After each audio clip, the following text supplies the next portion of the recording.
Hello साथीहरु, happy Saturday सबैजनालाई। आज मौसम एकदम सफा छ, त्यही भएर होला मन पनि खुसी जस्तो भएको छ। आज चाहिँ हामी वेडिङ पार्टीमा जाँदैछौँ। बुढोको साथीको छोरीको विवाह छ, इन्भाइट भएकोले हामी त्यहाँ जाँदैछौँ। यो हाम्रो एरियाको नजिकैको वेडिङ हल हो। हामी त्यहाँ पुगेर सबैभन्दा पहिला चाहिँ हामी बेहुलीपट्टिबाट गएको नि त। अनि बेहुलीको बाबाआमा भेट्यौँ हामीले। बेहुलाको बाबाआमा चिनिँदैन, त्यही कारण बेहुलीको बाबाआमा भेट्यौँ।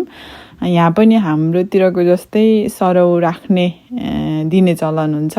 जस खाममा पैसा राखेर नाम लेखेर विवाहको विश गर्छ। हामीले त्यहाँनिर गएर इन्ट्री हुने ठाउँमा बसेको हुन्छ उहाँहरू।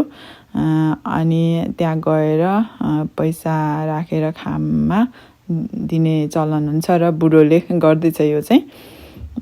त्यसपछि यता भित्रपट्टि चाहिँ विवाह प्रोग्राम चलिरहेको छ। त्यहाँ हामी त्यो कार्यक्रम सकिसकेपछि चाहिँ हामी खानाको लागि तल झर्छौँ। अन्डरग्राउन्डमा चाहिँ बुफे छ। यो हलमा आज करिब 4 फ्यामिलीको पार्टी छ क्यारे। बाहिर हेर्दा त्यस्तो देखेको थिएँ मैले। अनि अहिले पनि दुई साइडमा नै 2 परिवारको पार्टी चलिरहेको छ। तल खाना खाने ठाउँ पनि 2 साइडै छ। अनि हामी खानाको लागि तल झऱ्यौँ। दिउँसो लन्चको टाइम भएर ड्रिङ्क्स गर्नेहरू चाहिँ त्यति थिएन। हामी सबैभन्दा पहिला चाहिँ ठाउँ हेऱ्यौँ भित्र गएर कता खाली छ भनेर। अनि खाली ठाउँमा हामीले ब्यागहरू राखेर खाना लिन आफूलाई मन परेको चिजहरू लिनलाई गयौँ।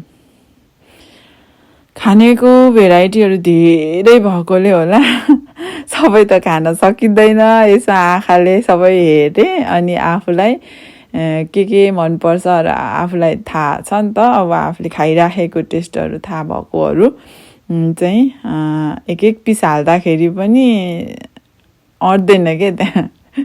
त्यही भएकोले गर्दा मैले चाहिँ आज 3 प्लेट जति लगेँ आफूलाई मनपर्ने चिजहरू।